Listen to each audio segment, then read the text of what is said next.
nice and sunny, so it sounds about right for our work. It's nice to see everybody again.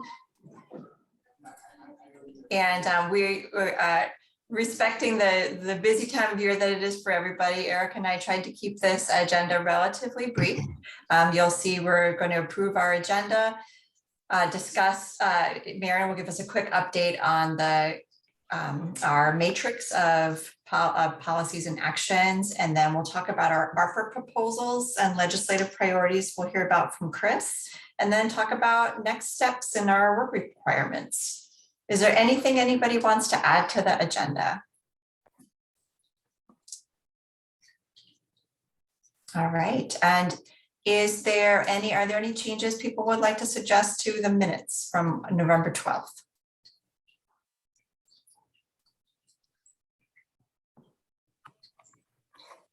All right, then I think we are good to go right into your part, Marion. Great. So give me just a moment to open up the document here. So I put the link in the chat for the documents for today's meeting, and in that you'll find a download link to the matrix that we'll be including as an appendix to the CAP. If you all recall, way back before we were actually writing text, you all were working in a large Excel document, compiling all of your actions, strategies, and pathways, ranking them as high, medium, low priority, and then determining which of those high priority and potentially medium and low priority actions were actually included in the body of the CAP. But in addition to what's highlighted in the text of the CAP, we want to ensure that all of the work that you all did in coming up with actions is included as an appendix for the climate action plan. And so I've been working on just cleaning up the matrix that you all worked so hard on to ensure that it's clean. There's not too much notes and additional pieces in it, as it'll get converted to a PDF, but that will get included as an appendix.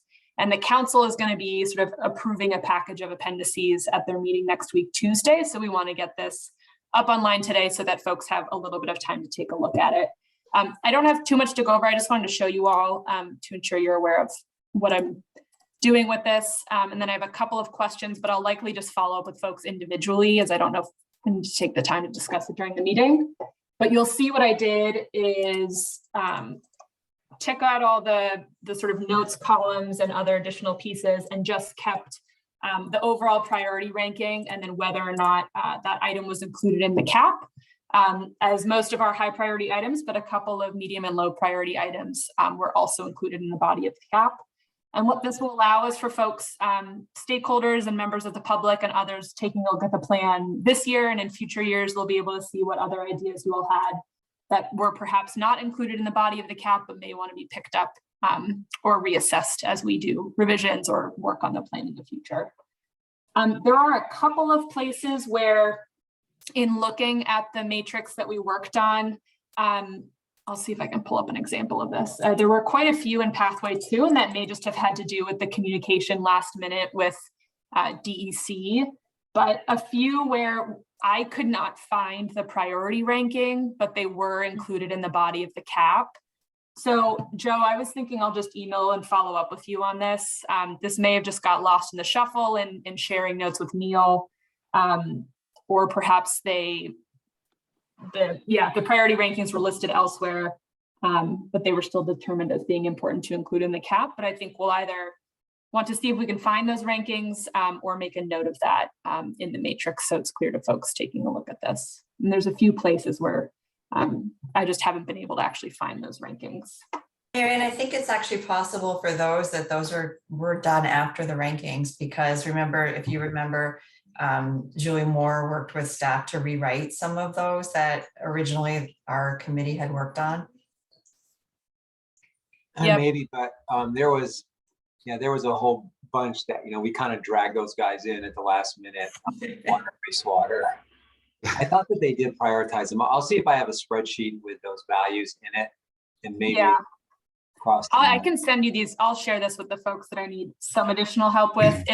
Again, it may be possible it's just not in the spreadsheet that I have, the most recent version, but as these were included in the text of the CAP, it'd be helpful if we could see if we can track down those rankings, or if they weren't prioritized, we can make a note of that as well.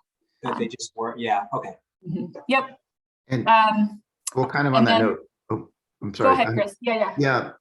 There was a lot of wordsmithing also on the actions that the council members did. So I just want to crosswalk them to make sure. I that they did. are- Okay, Yep. great. So I ensured that all of the language that's in the cap is what's reflected in the matrix. And for a few, there are, actions that were combined into one action. And so it should all match everything that's in the Great. cap. Really what I've highlighted are instances where something's in the cap and I wasn't able to track it down in the matrix. Perfect. And then in addition with pathway When you say 2, the matrix, I laugh every time in the the Excel document. matrix. There were a number of other actions, and again, none of these were included in the body of the cap, but a few were highlighted as high priority. So I can follow up with you, Joe, about those, and whether I wasn't sure if they were combined with other actions that wasn't entirely clear. Or these may have been somewhere. Again, there was some wordsmithing, I know, with Julie and other folks, once we had the cap written, where it may have changed some of these actions. But you'll see none of these were in the body of the cap, but there's quite a bit listed here. Some were ranked and some were not. So pathway 2 is, I think, where most of the follow-up needs to happen. I think pathway 3, there's a couple here, but I think these were actions that we determined we weren't going to rank, but I was going to follow up with the pathway 3 team about these as well. Sorry, I should zoom in a bit more.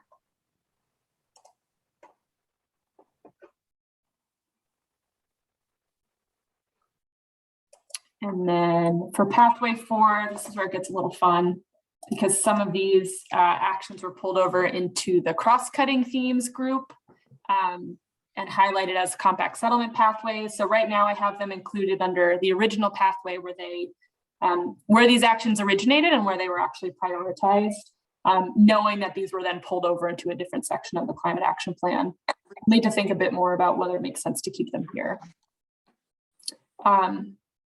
But again, a few places where there are actions that weren't prioritized, and it may just have been because as we were working through them, they were combined with other actions, but I didn't want to remove anything right now. So I'll follow up with Chris and Bronwyn about these ones. Yeah, I do think they were combined with other. I think they got cross-sectored, if that's a verb. And it could be just that the notes that I have aren't as up to date as perhaps what you all have. And then for the last one, pathway 5, just a couple where I wasn't sure. They're included in the body of the cap, but I couldn't find the prioritization rankings for them. So I'll follow up with you all on those. I can fix that really fast. Great. Okay, so that's generally it. Again, this will be included and will look similar to what the other subcommittees have. They're not exactly the same, but we're trying our best to have them look somewhat uniform as appendices to the cap. And I think it will be helpful for folks to have the whole list of actions, whether or not they were included in the body of the climate action plan. So that's all I really have, and just wanted to give folks a heads up that I'll be following up with some of you just to cross-check the work that I've done, but happy to answer questions or comments from folks if you have them. My question has to do with ARPA. Just, when we look at the rural resilience, the first review of prioritized actions versus the matrix, I assume that we'll be looking at those to decide which ones we want to move forward, right? And then write up requests for? Or am I jumping way ahead and let's wait till we get to there? We're just about to jump into there. Okay. So your question is perfect timing. Marion, first, I just want to take an aside to thank you very much for doing all of the tedious work of checking and rechecking and making everything line up in the end. We really appreciate you doing that. Just seeing lots of applauses and thank yous from the committee. When we have time, I want to hear about your trip to Portugal, but not now. All right, well, thank you again, Marion, for that and for showing us where it's at. And thanks in advance to subcommittee members who will be helping her with the remaining questions. So next up, we have the ARPA project proposal. So Mike asked a great question. What are we doing? So Erica sent out an email that had some instructions for Jane for our committee to basically take a look at our priorities that are included in the CAP and identify which ones we may want to forward for the council to consider when they are deliberating what their recommendations are for the ARPA funds, recognizing that the actual appropriations and allocations of funding is both a legislative and executive function. But it was thought that the council and the subcommittee certainly should weigh in. And so that is why we're having this discussion today. And I think primarily we wanted you to look at the priority actions that were included in the CAP. I hadn't thought of, but perhaps there were some of the lower priority actions that maybe didn't make it in the CAP, but were certainly perfect for ARPA funding. And if there are any of those, we should talk about those as well. With that, I'm going to turn it over to Erica because she can talk about some work that she was doing with Lauren Oates from Ag and Ecosystems to kind of coordinate on some recommendation that she would like to put forward. Thanks. In the email that I sent, I outlined a couple of examples of just thoughts that are derived from our overall actions and strategies that are in the CAP, specifically under Section 12. And so you have that in front of you. Lauren Oates from the Ag and Eco Subcommittee reached out, and they have they're approaching this in a little bit more of a broad manner with their recommendation, and not being specific to a program, which is understandable. And I think listed on today's calendar, under the calendar on today's meeting, there is posted a recommendation for that Ag and Eco put forward to us, and about whether we wanted to, and asked if we wanted to support that. So I can either share my screen if folks haven't had a chance to see that. I don't know, Marianne, and maybe you could link it in the chat. Yep, I just put it in there. Thanks. So this is a little bit more of a broad like conceptual view, and it does align with our overall priorities. I think you know, when it comes to funding for investments for both built and natural infrastructure, it's in there as well, and addresses some of the equity issues around floodplain restoration. So just take a look at that. It's something that we can kind of co-headline with Ag and Eco and Rural Resilience.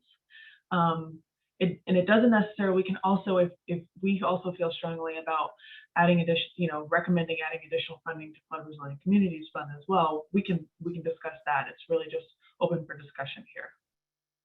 Erica, it's Ben. One quick point.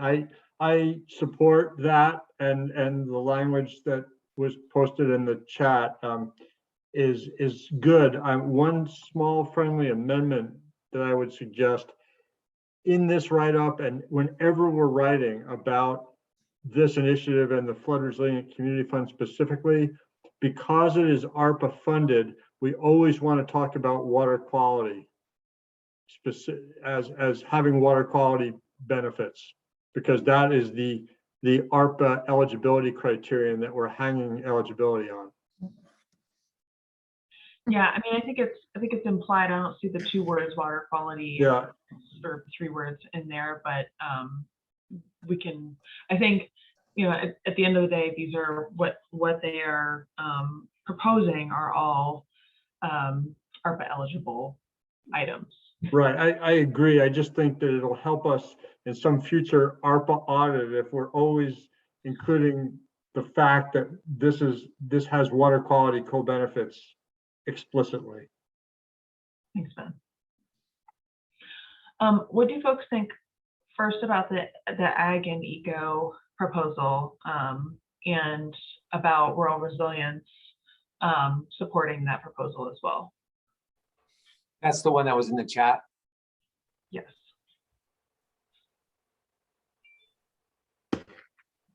So I have a question about it. So is the idea that, like, well, it mentions the transportation resilience planning tool, culvert upgrade inventory, and the functioning floodplain initiative. So is the idea that 40 or 50 million would be set aside to fund projects that are identified with those tools? Is that the idea? That's the way I read it, Joe, but I wasn't involved in the conversation where they drafted this. But that is the way I read it. Okay. Well, I like that idea. Yeah. I don't know how that 40 to 50 million would get split up or how that would all get figured. Yeah. That's actually a pretty big chunk of that $200 million. Yeah. And so I don't know how that all gets balanced and what the other competing interests are. Yeah, that's my thought too. What And- else is out there? And also, I mean, Joe, you have a big chunk of federal funding coming too for related infrastructure. I don't know how all that squares. Yeah, there is money coming in the IIJA, whatever don't make me say what that means, but the big federal infrastructure bill. And yeah, there is money that's going to be dedicated to resilience, which is awesome. It's called the Protect program. And I think I might have this, don't quote me exactly on this, but I think it was, in the neighborhood of like $3 to $5 million a year. And so it's not like overwhelming amount of money, but it's also not bad. So that is definitely a source to think about. But that wouldn't, that covers transportation, which obviously would cover the culvert stuff in here, but not the functioning floodplain initiative.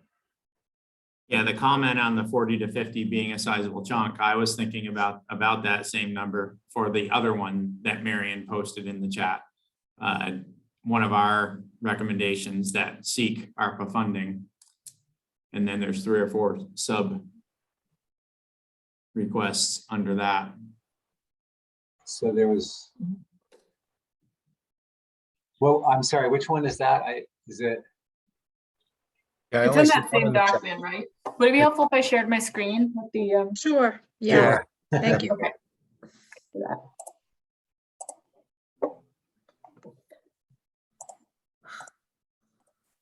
So this is all the text that I think Lauren and others drafted, and then I just added this note from your email, Erica, about additional investment. But I think you were referring, Mike, to these 3 sub bullets. Is that correct? No, in the Oh. chat, you posted the one from Pathway 2. Oh, I just sent that to you, but yes. Oh.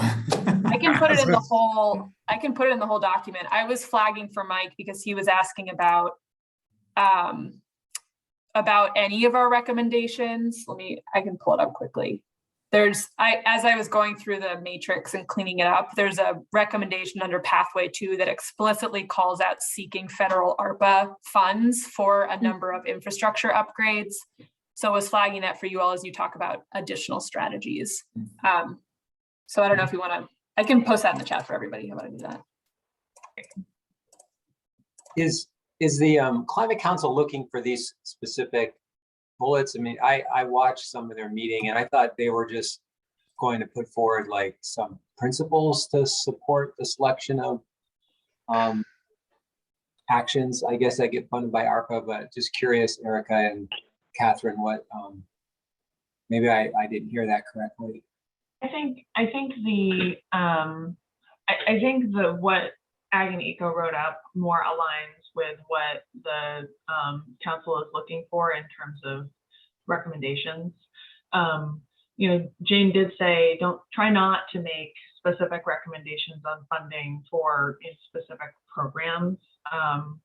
But I was highlighting the fact that, an additional investment in Flood Resilient Communities Fund could fall under this general bucket. So it could be a part of this $40 to $50 million. It's not up to us to make a recommendation on a budget breakdown. It's really up to us to make recommendations at a higher level like Ag and Eco has.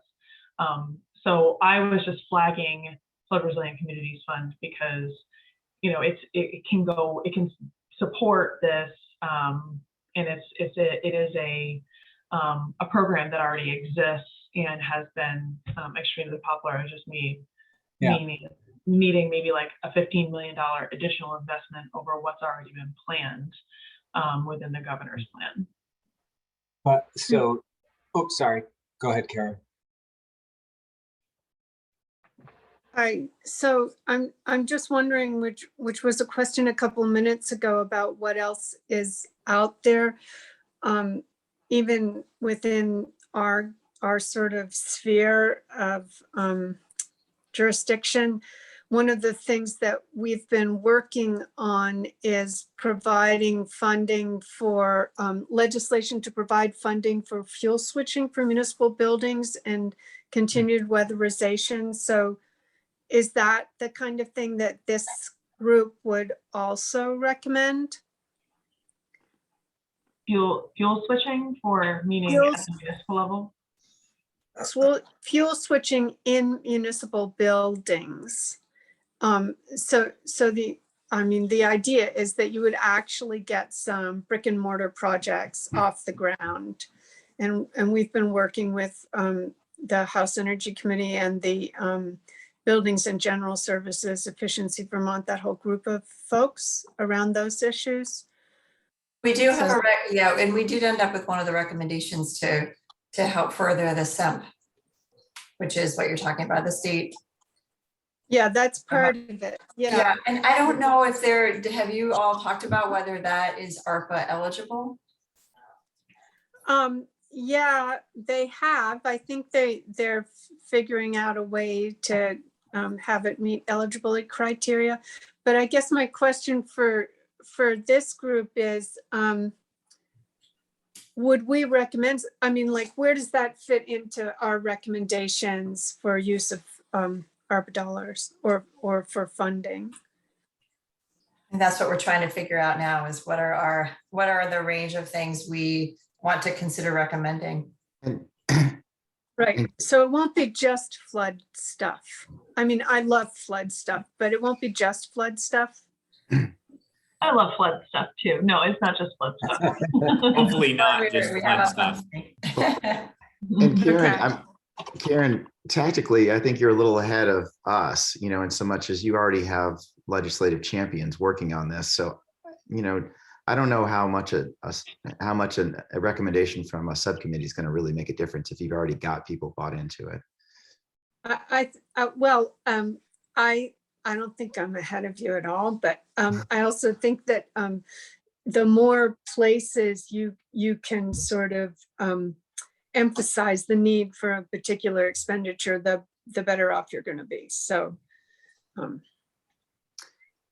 And I think one of the things to keep in mind that we talked about when we talked about this flood resiliency piece is some of what comes out of our committee that we may want to recommend doesn't necessarily have to come from the Climate Council ARPA allocation. It can be a mix and match because it is eligible for ARPA broadly, potentially, or it can potentially fit under the infrastructure bill. So there are other places that the funding might come from, but I still think we should elevate it to the council level for endorsement, even if it doesn't come out of the 200 or 225 million that the council is looking at. How should we best spend?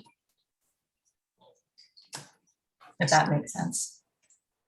I think that'd be helpful, Catherine.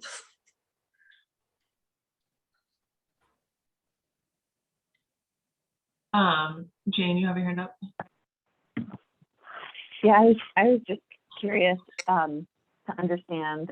I think that it makes sense to elevate ideas to the council, but I was just kind of curious to the end of asking if the end is raising awareness around priority issues for counselors or others in other capacities to be speaking at, because I do think for this exercise, we're specifically talking about priorities for the 200 million for the ARPA climate action. So I do think that it's okay to bring other things forward, but it would be great to understand what the explicit priorities are for that funding.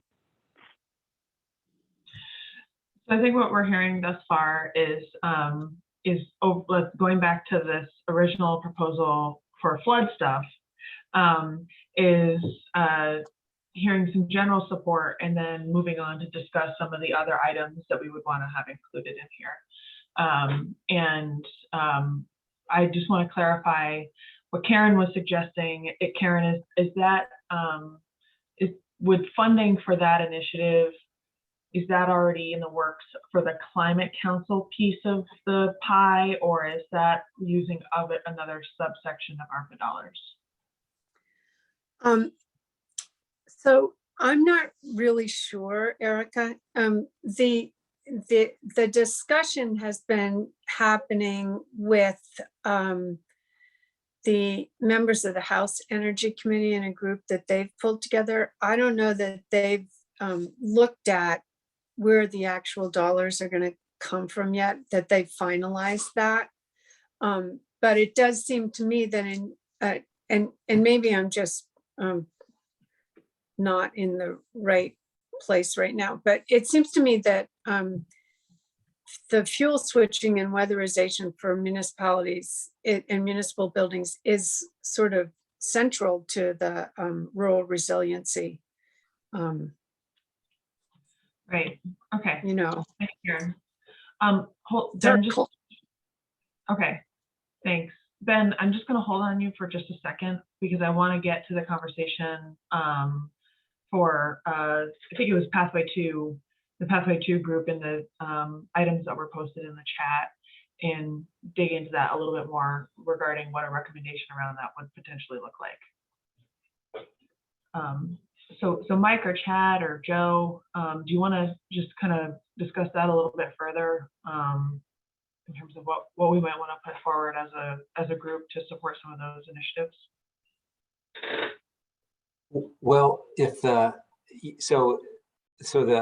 overarching theme is flood resilience, right? Improving flood resilience. Well, not necessarily. I mean, Pathway 2 was all about was not centrally about flood resilience. It's about overall resilience. Yeah. If you look in the chat, it's in there. Yeah. We have to. So if we can think about this from high level conceptual and then back it into whether it would be ARPA eligible, that might help us frame our conversation a little bit more. Yeah. So Chad here. The element that Marion put into the chat for everybody that she shared with Mike previously, I think makes a lot of sense. You know, we've got, in just sort of thinking about this and talking with other utility leaders, the concept of microgridding and islanding and, figuring out how to eliminate rural blackouts is going to be critical, because everything's going to be powered by electricity. Maybe not everything at that, within the next 10 years, but moving in that direction. So, we've got a once in a generation opportunity here for funding. So I think we should hit this kind of stuff with every chance we get, whether that's here during ARPA, next as related to the bipartisan infrastructure funding, and then hopefully, knocking on wood, as I say this every time I do, when the Build Back Better bill gets signed into law. I think it's super important for rural communities to have equal access to the electrification opportunities that are going to be afforded to folks in more populated areas of the state.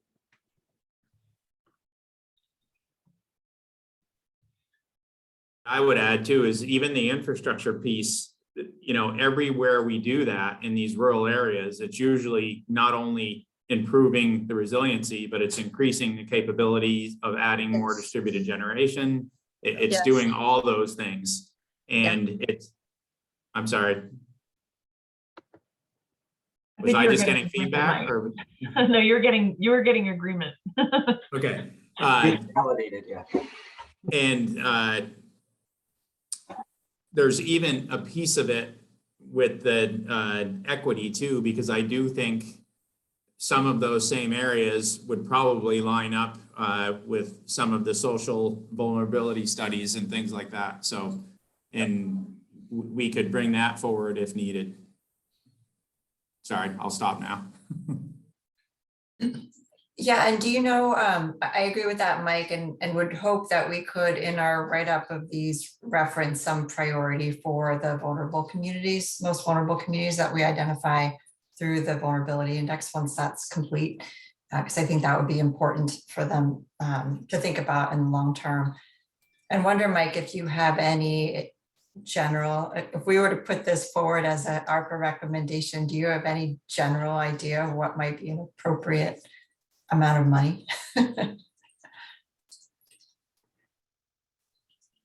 We've looked at this a little bit across all DUs in the state. And, you know, understanding what's there, the 200 million.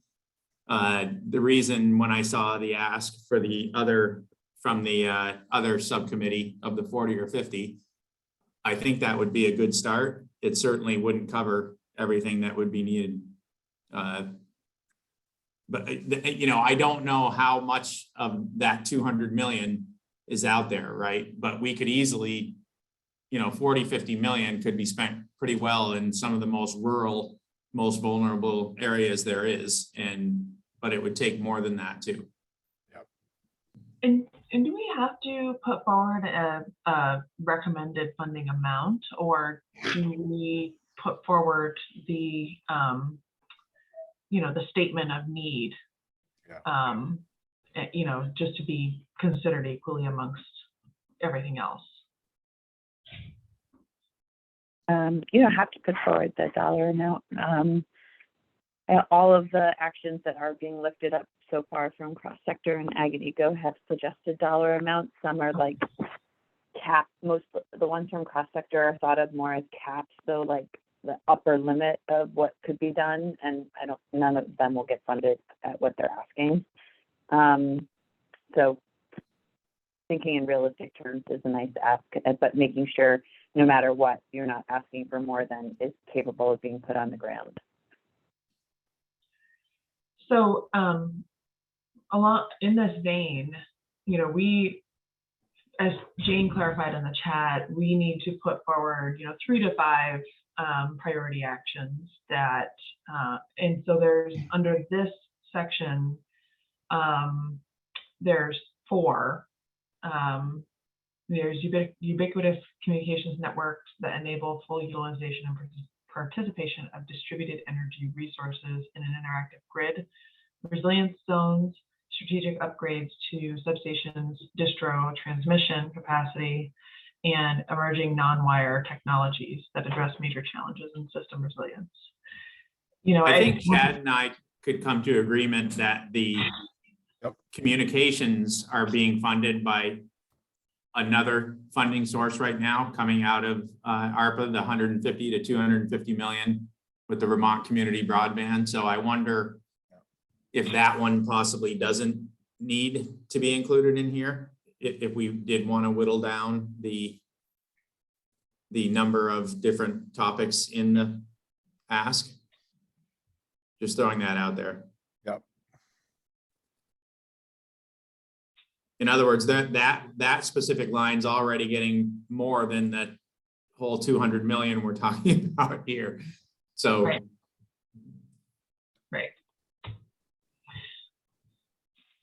So, I mean, whittling this down a little bit further, is there a bullet that really needs to be called out, or even combined to be called out, if we think about the way the funding would be used under ARPA?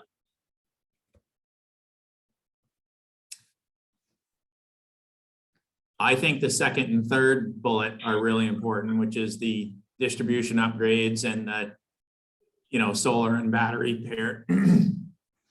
Excuse me. Yep, I agree. Ben, now you had two hands up. Go ahead. Okay, well, so it is on this topic, and I agree with Mike's advocacy for this, and I think it does tie back to what Karen was talking about with municipal fuel switching. There was a discussion we were having, Erica, and Emily Byrne and Josh Hanford from ACCD. I think we've lost Chris, but Emily and Josh were working on a possible ARPA initiative related to community centers in rural underserved communities. And we had talked about the fact that that could have co-benefits for cooling and warming shelters with backup generation and so forth, which would really enhance the resiliency of some rural communities and respond to a need that we hear about a lot in emergency management. Last I heard from Emily and Josh, that was with Secretary Julie Moore. And I don't know where it sits, but it seems, I don't know if that's captured somewhere, but it seems like it falls under our bailiwick. And we're really talking about the core power plant resiliency of rural government. And that's a big theme, and it's something we can address here with local power and Okay, great. And if I could add, there's a special federal fund allocated just for that specific purpose. I think what we're struggling with here is we don't have the overall picture of all these different funding priorities and how they're going to play out, and how do the things we elevate fit into the larger federal funding picture. And I think I don't see a way forward unless somebody is clairvoyant. Many of these things have dedicated sources already. And yeah, Chris, if I could pick up on that, that's actually where I was trying to get to, is that there's also the local ARPA funds that are out there that communities are trying to allocate. And one opportunity perhaps for the legislature is to try to leverage state ARPA funds as match dollars to incentivize communities to prioritize certain types of projects. Like community centers. Yeah. To my knowledge, there is no funding yet available to any utility infrastructure that isn't coming from the customers. And this is something why we're recommending this, because it'll help electrify without a heavy increase in the cost. So, Bronwyn? I think maybe going back a bit to this list of items for utility resilience upgrades, and maybe this will help that discussion we were just having about, knowing where different pots of money are coming, or where different pots of funds are and what can get funded from different sources. When I read this, I just took this as one full recommendation. So just to say that utility resilience upgrades should be prioritized for funding. And I didn't think of this as trying to select from the bullets underneath. And so I'm wondering if, because to me, it reads kind of similar to the flood resilience. We're saying flood resilience funding is important. You can achieve that by doing wetland restoration. You can achieve that by doing culverts. You can achieve that by doing, so there was different sort of ways to achieve that. And so similar for this resiliency upgrades, I'm just wondering if we can put it forward as this is a critical investment that we want to see. Here are different ways that can be achieved. It's, leave it up to a future conversation about, what specific programs to fund. But I'm wondering if that gives us the flexibility to say, this is important. We want to see some funding go to this. And once other funding sources become more clear and, similar to the floodplains, transportation may have some funds to do culverts that relate to making our transportation system more resilient. Great, fund it through that money, but then whatever is not funded in the flood resilience package can then come from the climate ARPA money. I do love that approach because it can, it leaves it a little bit open for some discussion. So really what we would be looking at is just expanding the paragraph that starts with seeks federal stimulus, ARPA bill, and other non-ratepayer funding to defray costs of utility resilience upgrades, and just building that out a bit more. Just talk about how it addresses what the problem statement is, and then what how increasing an investment in this area would address equity issues. And then the two sub bullets of resilience zones and strategic upgrades are different ways that can be done. Yeah, I was wondering too if, this is also about investing in initiatives that are kind of already underway or that we have a good track record with implementing already, so we're not, this isn't one-time money, right? It's going to come and then it's going to go away. And so we want to use our existing programs as much as we can, and so that we're successfully implementing things instead of having to start from scratch and develop something. And I think I'm not sure about on the electrical side, but on the the other flood resilience side of it, it seems like we can sort of supercharge some of our existing programs, which is the same thing as the buyout program, right? It's like that's a successful program, and with more money, you will be able to do more. So if it's worthwhile mentioning that sort of concept of building off existing momentum in successful programs. So in general, is the subcommittee in favor of including utility related upgrades to increase resilience? Yes. Then okay. Yes. And I would agree with Joe too, is that, most of the things we're talking about here already exist. It's just looking for more funding to do more. Okay, so And to channel Ann a little bit, it's fair that all of these upgrades, Ann Margulis, it's fair that all of these upgrades that are necessary to meet Vermont's climate and resilience goals don't fall 100% on the ratepayers. So allocating ARPA funds makes sense. How'd I do, Ann Margulis? Let's just have the quick question of eligibility. Marianne and Jane, are there any concerns around potential eligibility at this point, or is there anything you want to highlight in terms of ARPA eligibility that would inform the way the description for this gets written? For the one from Ag and Eco, or for the actual action for Pathway 2?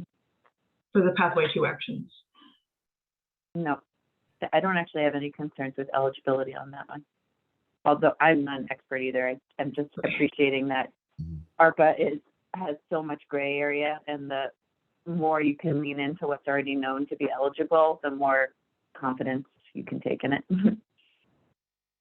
I bet we could tie it to water quality somehow if we had to. I'd love to know what water quality has to do with ARPA. Maybe someone can explain that to me later on. I don't get it either. It has a lot. It has a ton. At least in terms of the flood resilience projects, we've had to tie it to water quality and water. Yeah. And that gets back to COVID somehow. That's what I'm struggling with. Only because water and wastewater were specifically called out as eligible. And Okay. so that's why they were specifically called out in the bill. And so to make sure they're eligible, if they already qualify for these existing programs, then they're eligible. Because it's in the bill. Your that's why. wastewater facility, and your wastewater facility will tell you what's coming down the pike in terms of COVID. True. Yes, yeah, I know. We're getting COVID out of the water. There was just news of that in Burlington. So in terms of next steps in writing this out a bit more, Mike and Chad, we do have a quick turnaround on getting a description to Jane and Marion. Would that be something that you'd be able to write up this afternoon, just addressing what is in the guidance from Jane? Just a paragraph with those actions underneath that will communicate to the council why this is an important priority. Yeah. So I I tied booked a up 2-hour meeting, Chad, after this. So and I've got I'm meeting with Josh and a legislator at 3, and then we've got our holiday party at 4. So can we do this tomorrow or when's it due?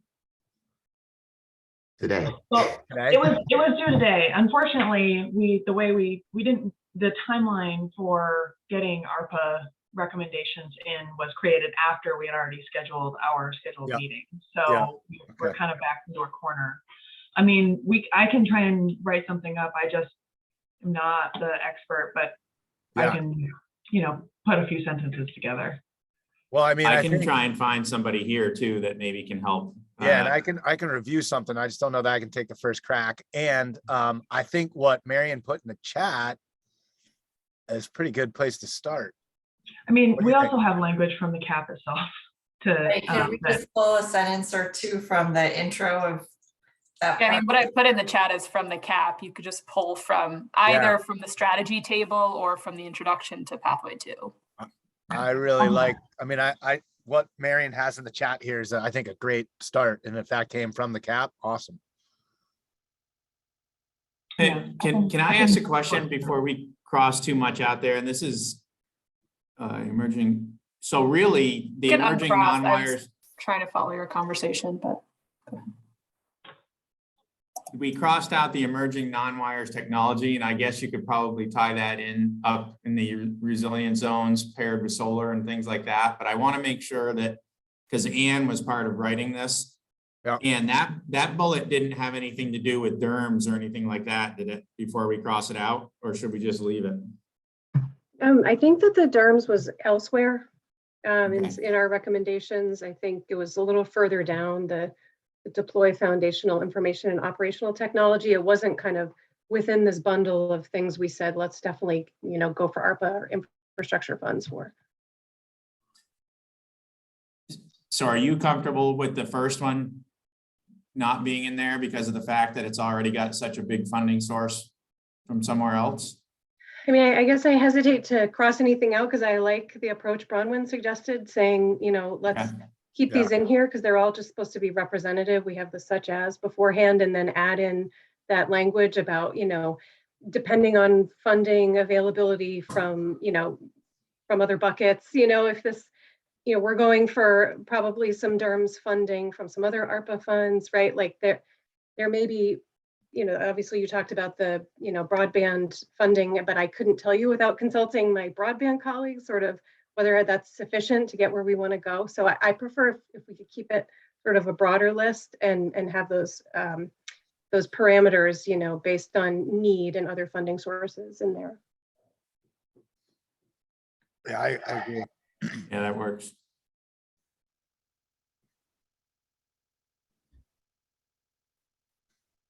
So it sounds like there's some great agreement on these first two items, which is great. And we were going to suggest the 40 to 50 million number again for here. Is that correct? Whatever we can get. Doesn't hurt to ask big. Yeah, well, you guys will have to defend it. I mean, it's like, where did that come from? Was it just, that just got, so as long as you're comfortable defending it, sure, why not? Yeah, and I think we can actually tie it to miles of rebuild and the amount of solar and paired with storage. We do have numbers that we could back into that number. Yep. So if we could have those by Tuesday, that would be most helpful in case Erica and I get asked questions. Sure. Yep. You know, I guess I'm curious where the other one, did the other one just ask? Because we all know it's not enough. So really it's not, was their ask based on this is how much we need, or was their ask based on this is 1/4 of the 200 or a quarter of the 200 million? And that's all we'll get. Yeah. Or do we not know that? They haven't determined. It's really putting forth all of the recommendations, and then the council gets to battle it out on Tuesday. And so it's making the strongest case possible.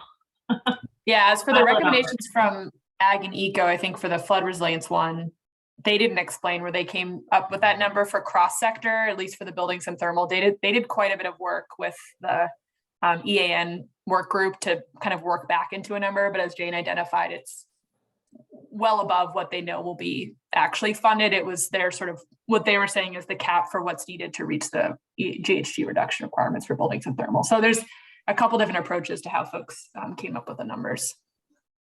So just for my own, I guess I've lost it a little bit. So the flood resilience, that's not coming from our group. We're gonna sign on to it. Okay, so it's joint with. It's a joint, yeah. And Erica, there's nothing in there about the Flood Resilience Community Fund, so you may need to work with Lauren on revising that, or I'm not sure how that would work if it's. A What I may do, I don't know, I'm getting mixed signals on whether we should call out specify an existing program or not. Or whether, when that comes up in the conversation, I can provide the information on the Flood Resilient Communities Fund and how popular it has become, and that if we continue to see the level of interest that we have, then we're likely going to exceed our what's in the $25 million plan. It's also important that the council send the signal to the legislature that they need to continue to fund that plan as it was outlined by the governor, and not lose sight of that, because in FY23 we were supposed to get $10 million, and so they're only allocating funding on an FY by FY basis.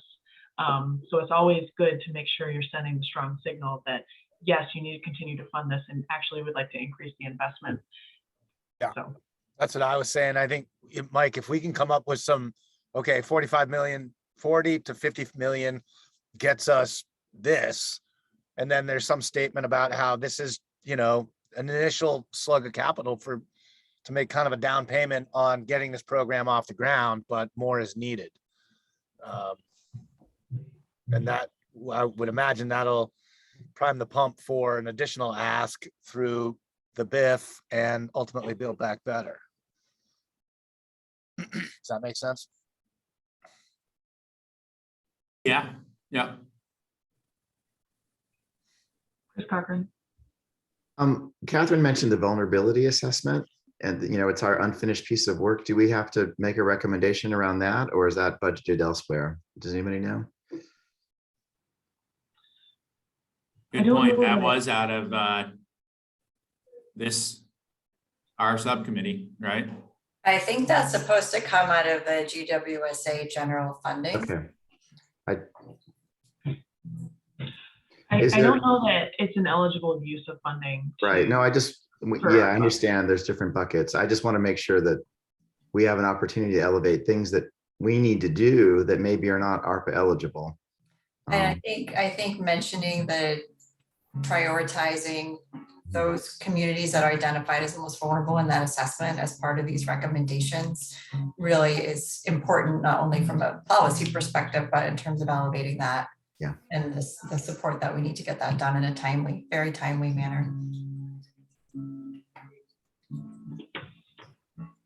So it seems like we made great progress on these two, and I'm wondering if we should discuss what Karen brought up and how that may fit in our recommendations. Oh, Bronwyn, I'm sorry. Did you have something to say on these? Maybe not so useful. I was just going to say that we could probably make the argument that the vulnerability assessment would lead to infrastructure investments or better inform infrastructure investments. So, I'm not committed to making that happen, but just to say if it's not going to get funded elsewhere, then I do think we could make the argument that it's a pretty critical first step to continuing infrastructure investments that are better informed by vulnerability assessment. I think you're right in terms of, especially in terms of the low income connection, and I see Ann Lawless also agrees.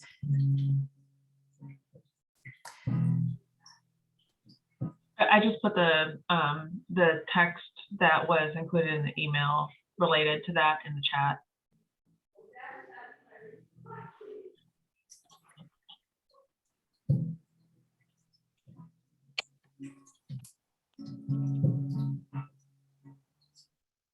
So I think we did a nice job with that language, and we should definitely include that in our recommendations to the council, if that's all right with the rest of the committee.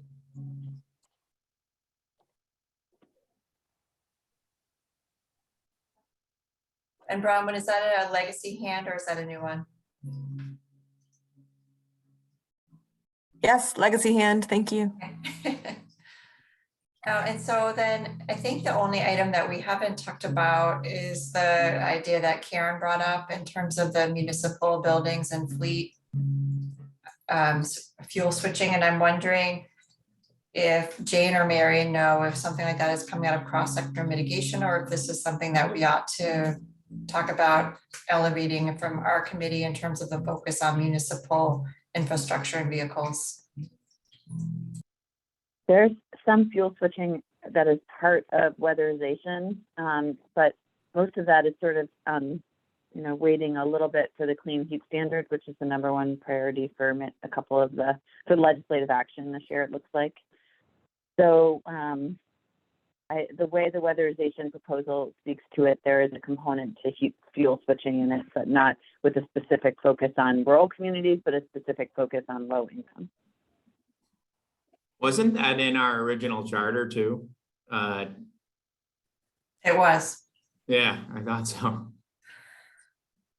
And I was going back and looking at the cap itself and trying to hopefully find a really clear action recommendation that was in the cap that relates to that, and unfortunately didn't find one. I think it kind of got in the final editing, I think it kind of got muddled a little and didn't catch that in time, unfortunately. So there's not a clear recommendation about specifically municipal buildings. There is one for fleets, but I'm wondering if we could use somehow combine the two. And I don't know, Karen, if you're still on, I can't see everybody, if there's any legislative language in that bill that we can pull from. Well, of course, there's not a draft of a bill yet. Okay. But yeah, they were treating Representative Sibilia and Briglin were interested in buildings specifically apart from fleets. They understand that the work is going on with fleets also, but that they want towns to be able to stabilize fuel costs for buildings over time. So that's sort of where that came from.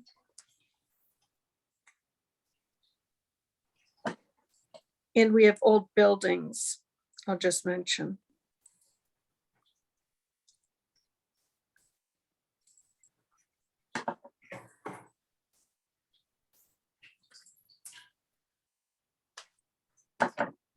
And I can't send you anything right now because my internet decided to go on the fritz.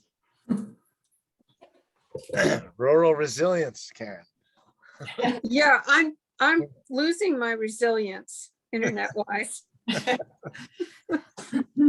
We do have some actions related to best practices for weatherization and fuel switching. And so I think we can pull it in under that. And then as Ann Wallace just noted, also putting it into the Municipal Vulnerability Index. So I think if we can somehow combine those two, we can come up with what would fit for this idea of the municipal support for municipal weatherization and fuel switching. Is that something that the committee would like to submit as a recommendation?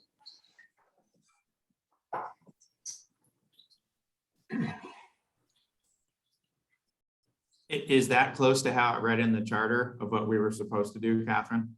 I literally remember that specific bullet. Yeah, it's pretty close. I can open up the bill itself and look.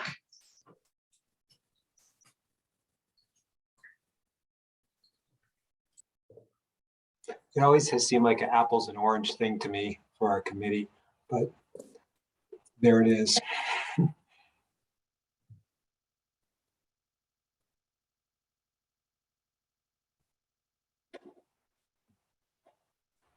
Compared to everything else, you mean, that was in? Yeah.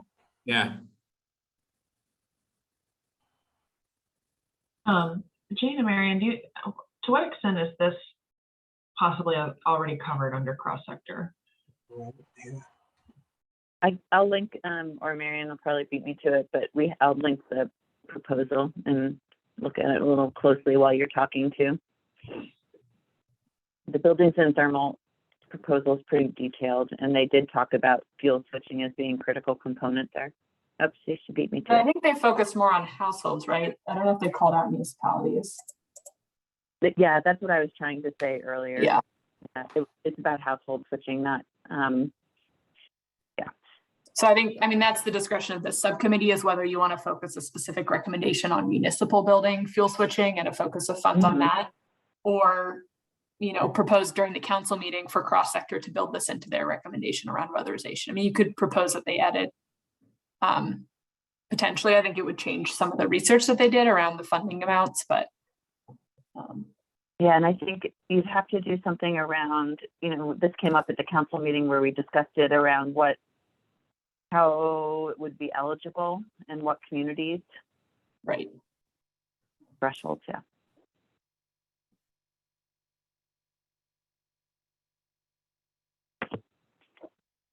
But it's a good idea to consider how to build it, to amend, and maybe that's your proposal here, is to consider how you coordinate with the buildings and thermal recommendation around weatherization to ensure these interests are covered where it aligns with ARPA. But I can't imagine weatherization isn't going to be a top priority of the legislature and the governor, regardless of what the council says. So the council should just work to get the best recommendations it can that meets as many interests as possible for the council, because it's going to be a priority, I'm sure.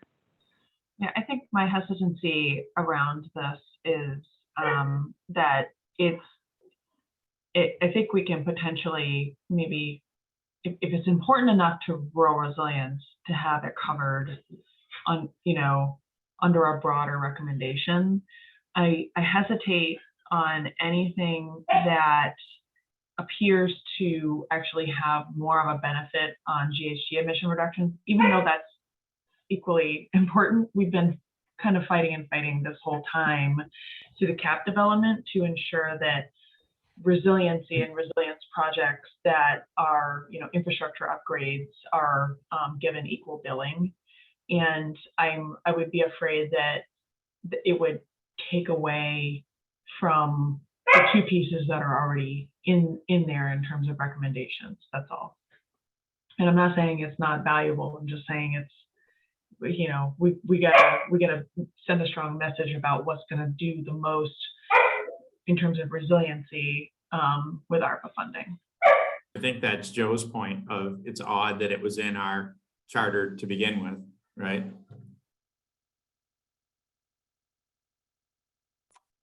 I know Representative Sevilla has looked over the section of the cap, and she's already made it a priority, and she's already drafting a bill. So I just don't know, if we're only allowed to choose a few items, is this where we want to place our bets? Because she's going to do it anyway. Is that what you're saying? Yes. Okay. I mean, if we want to bat 100, so, 1,000. Yeah, 1,000, maybe. Yeah. She's already going to do the municipal buildings, you're saying? That's my sense. I mean, Okay. Yeah. I mean, what she wants to do and what the entire General Assembly wants to do are very different things, but we have a champion.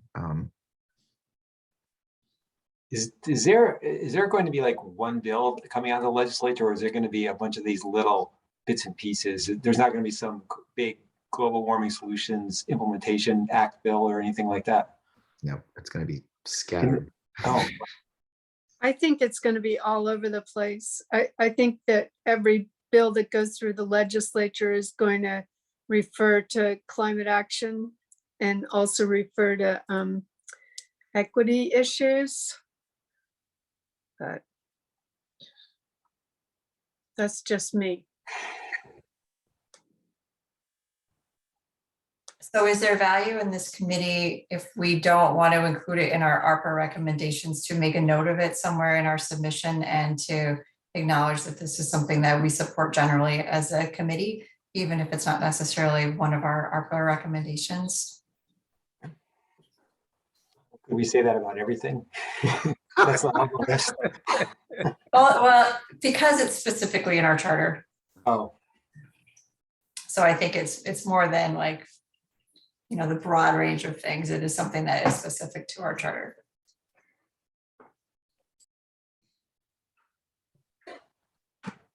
Sure, why not? Yeah, I would support that if that gets us moving on our agenda. Yeah. Second. Okay. How's that sound to you, Karen?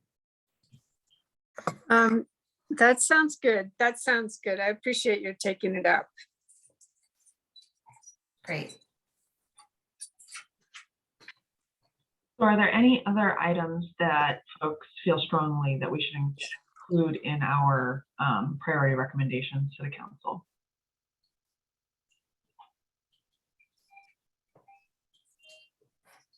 It sounds like we have two big ones and then a message about making sure that there's funding available for projects that develop from the Municipal Vulnerability Index.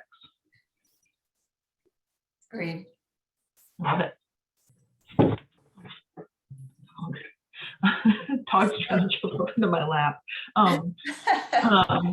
Will happen.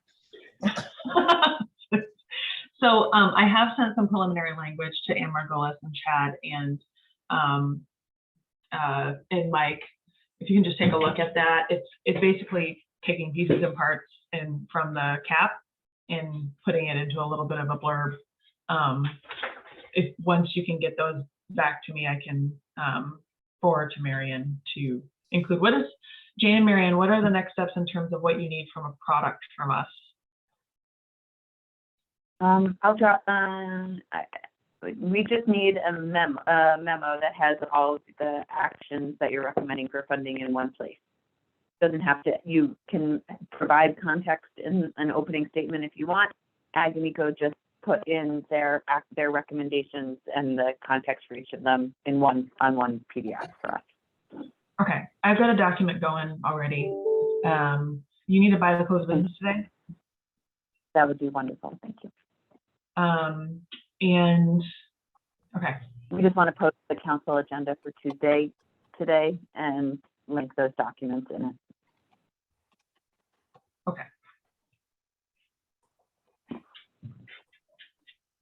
All right, so next on our agenda, we have a legislative priority update, and Chris is just going to give us a brief overview of what he knows of so far. I'll tell you a little bit of what I know. How about that?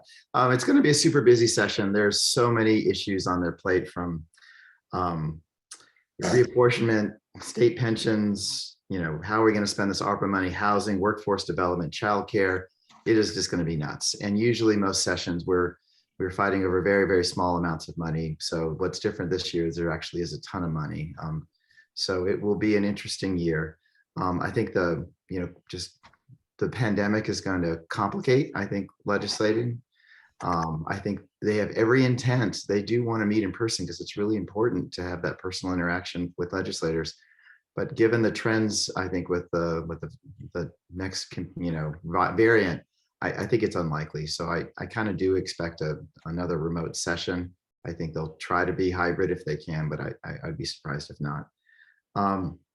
All that said, the backdrop, I do think many of RRA's actions are going to get some traction. I think some of the greenhouse emission stuff is very ephemeral. We get it, we need to do it, but legislators really want to see, investments go into their communities, into their districts that really make changes in the land. So I do think some of the things that the group has teed up are well poised to, get a legislative champion and move through the House.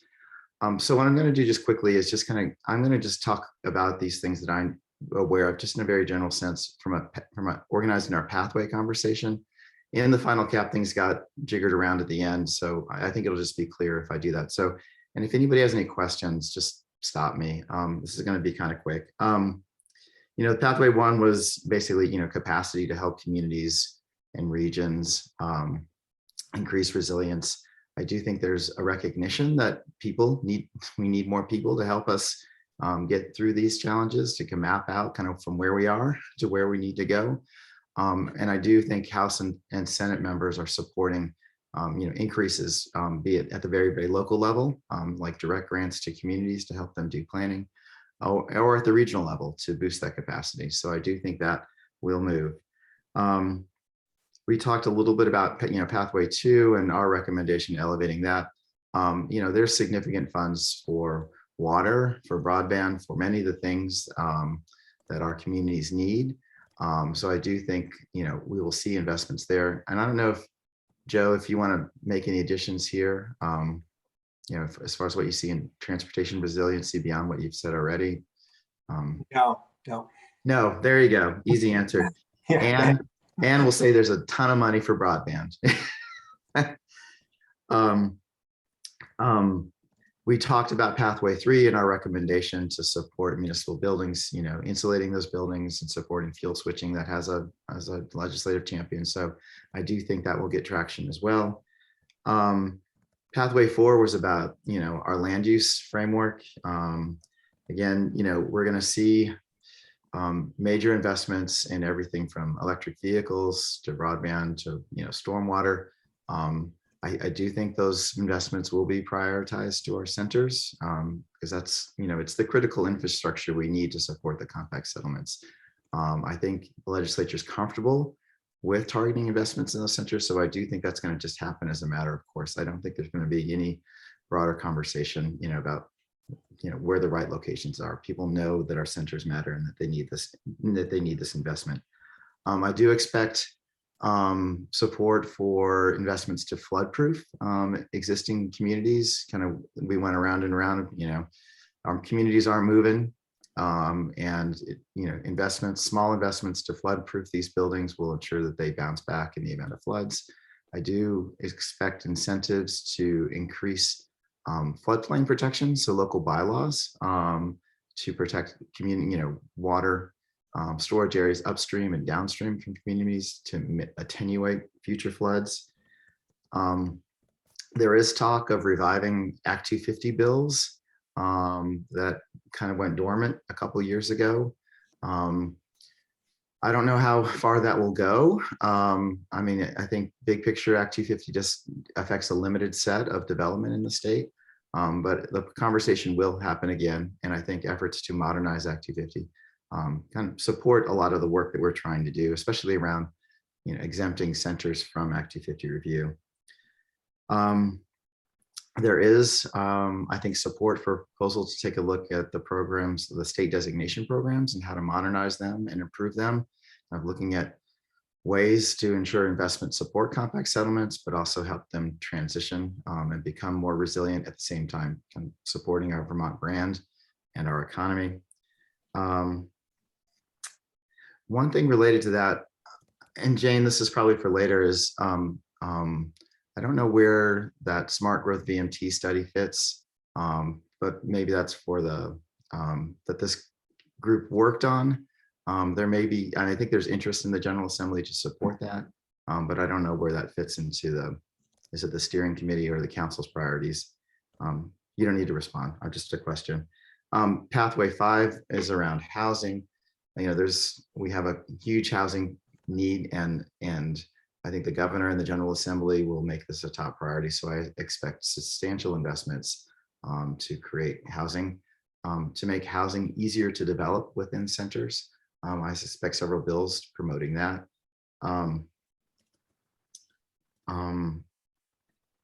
I think energy and technology is looking at a big weatherization proposal, which kind of touched on these things. So I think there'll be substantial interest in moving that.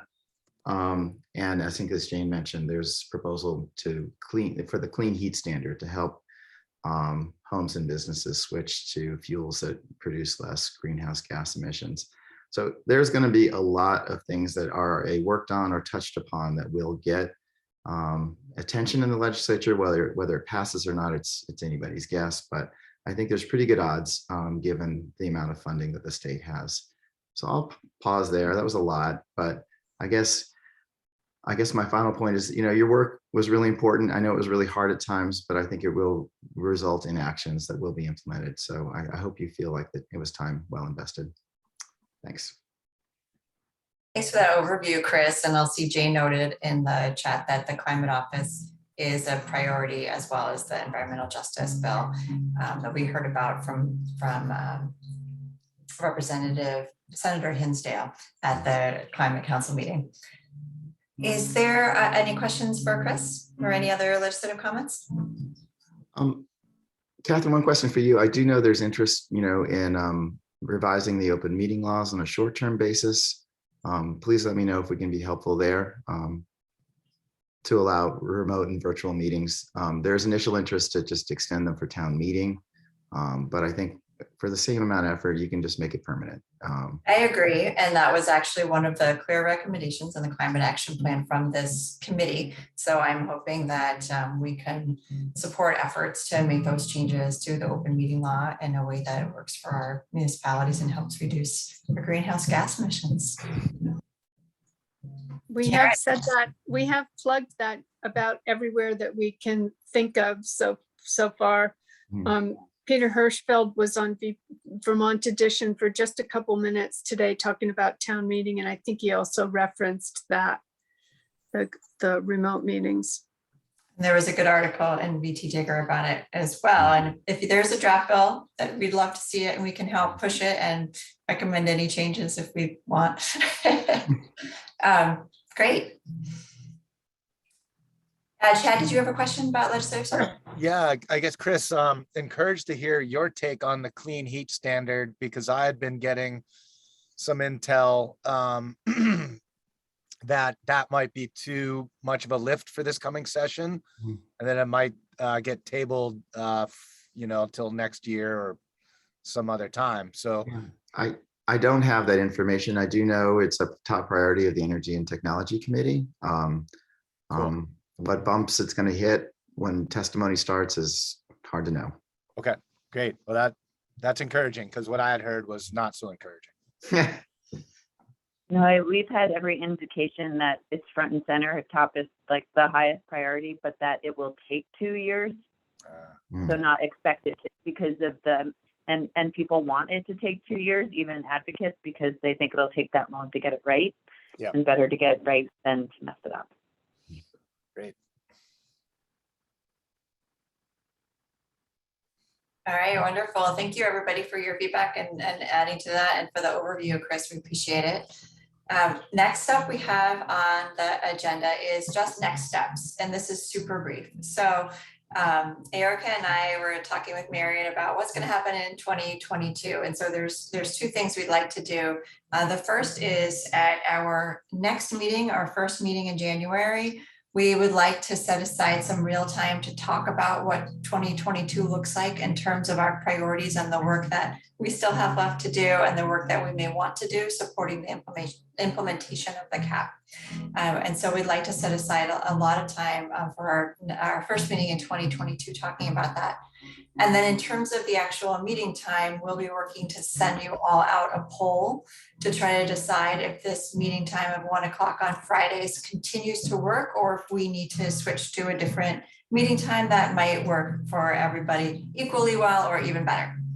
So look for that poll, and we appreciate in advance you're taking the time to answer it. Was there anything I missed on that, Erica and Marion? I think along with the work plan conversation, or together with that, should be not only when do you want to meet, but how often do you want to meet? So weekly, bi-weekly, every other day, twice a month, whatever you decide. But I think that will be based on what we think. Well, isn't it a little bit going to be driven by what the council decides to? I mean, whatever their cycle is, we should try to sync up. Yeah. We will want to try to do that a little bit, just in case there's anything that we need to do. We don't want to schedule our meeting time so that we have to get things done, 6 weeks ahead of when we need to. I mean, the council's meeting once a month. They've decided that. So that's already been determined. And I imagine what we're going to do will be dependent on direction from the council as well. Or are they just leaving it up to the subcommittees to kind of figure out what to do? And then it goes back up. I think it's a little bit of both. Okay. Because we do have some statutory responsibilities left that I think we can continue to drive, and then but we do need support from the council to get some of that done.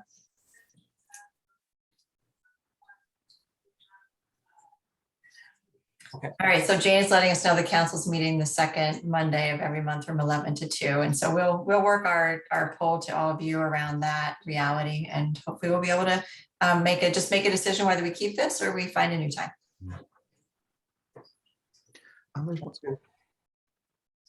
Any thoughts or comments moving forward before we move on to public comment? There's one thing I forgot to mention. Last year, there was it's one of the actions, I think under the housing strategy, that to create a rental registry and inspection program that was vetoed by the governor. I believe it will come up again. I think people are working on a compromise to figure out a way to move that forward. So I forgot to mention that, sorry.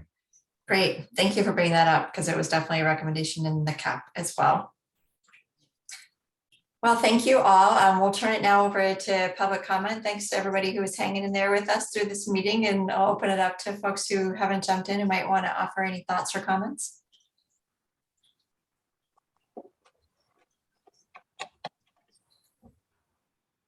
Catherine, this has been, I just want to say that quietly listening and learning on all these calls has been Marissa Yanez, who's been our hazard mitigation intern over the summer and through the fall. And I believe this will be Marissa's last meeting, but she has been a great addition to our hazard mitigation team, and I think has a bright future as a mitigator and got us off on some of the legwork for our 2023 state hazard mitigation plan. And I just wanted to publicly acknowledge her work and thank her and say that we will miss her.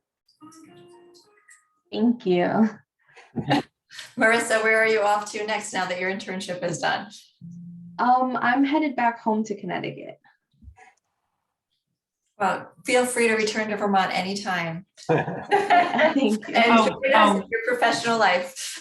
Yeah, we might be asking her to. Opportunities abound with mitigation. Oh yeah. Yes. I think they need a superhero called the Mitigator, and you have a cape. Oh, I like it. Yeah. Well, it was nice to have you with us, Marissa and Ben. Thank you so much for bringing that up, and we wish you nothing but the best, and we hope to see you again. Thank you. Thank you. It's been a pleasure following the process. It has. Any other comments or thoughts before we wrap up for the day and the year? I just want to wish everybody a happy and safe New Year, holiday and New Year. That's Happy a great holidays. motion to adjourn. Happy New Year, everybody. Thank you all for everything you did in 21 and may 22 be less stressful. Yeah. Cheers. Bye, everybody. Bye, everyone.